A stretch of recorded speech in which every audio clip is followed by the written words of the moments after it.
The Red Badge of Courage by Stephen Crane. The cold passed reluctantly from the earth, and the retiring fogs revealed an army stretched out on the hills resting. As the landscape changed from brown to green, the army awakened, and began to tremble with eagerness at the noise of rumors.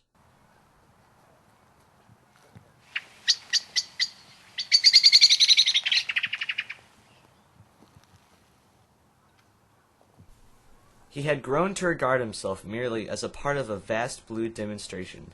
His province was to look out as far as he could for his personal comfort.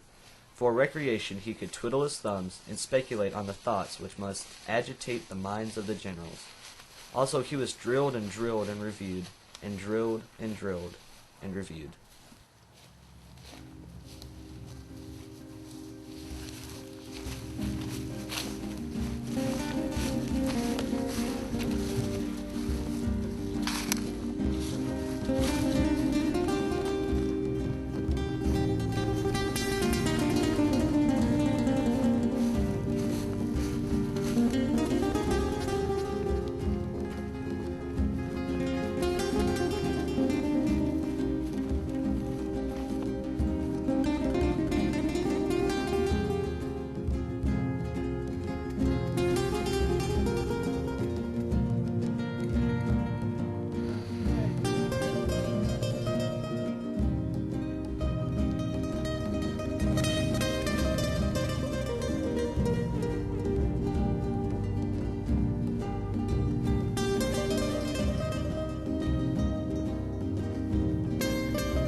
Once the line encountered the body of a dead soldier.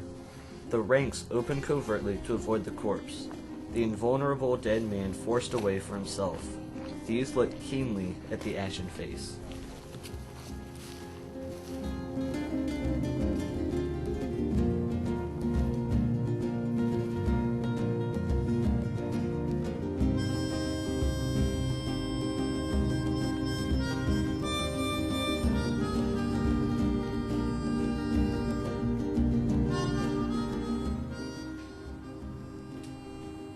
He was filled with a momentary astonishment that he should have made an extraordinary commotion over the mere matter of getting killed. He would die, he would go to some place where he would be understood. The skirmish fire increased to a long clattering sound. With it was mingled far-away cheering. A battery spoke.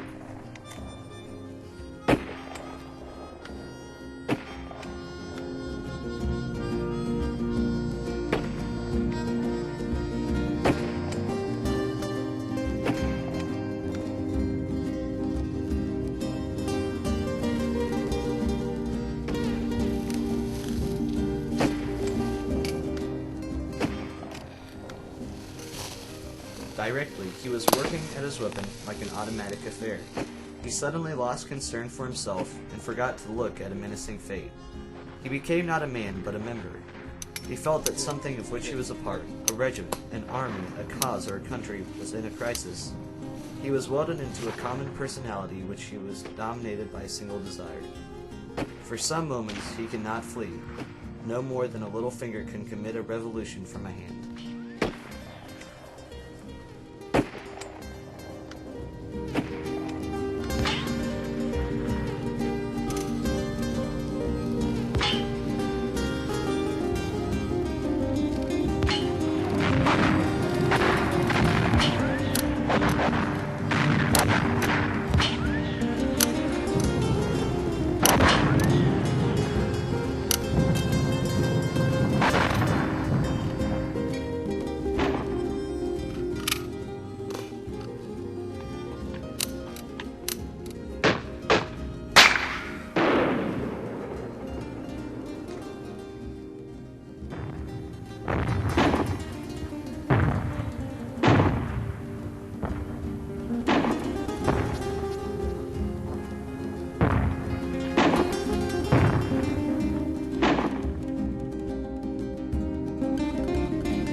As the smoke slowly eddied away, the youth saw that the charge had been repulsed. The enemy were scattered into reluctant groups.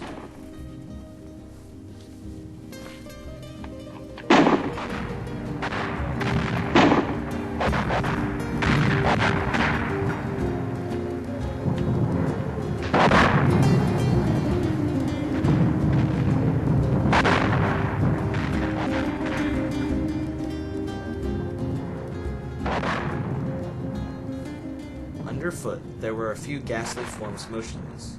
They lay twisted in fantastic contortions. Arms were bent and heads were turned in incredible ways. It seemed that the dead man must have fallen from some great height to get into such positions. They looked to be dumped out, upon the ground, from the sky.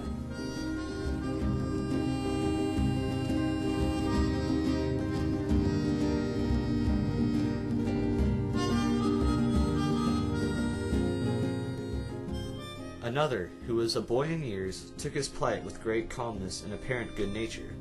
He conversed with the men in blue, studying their faces with his bright and keen eyes. They spoke of battles and conditions. There was an acute interest in all their faces during this exchange of viewpoints. It seemed a great satisfaction to hear voices from where all had been darkness and speculations.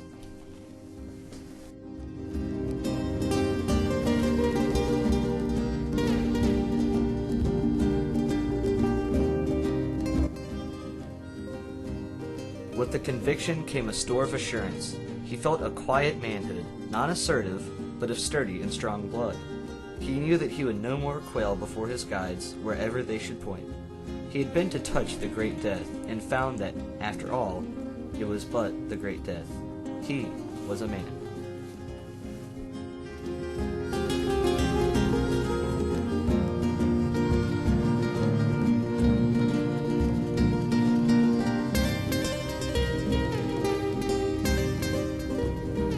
This was a reenactment of The Red Badge of Courage by Stephen Crane, done by Mr. Blayha's sophomore English class of Wichita North High School in Wichita, Kansas.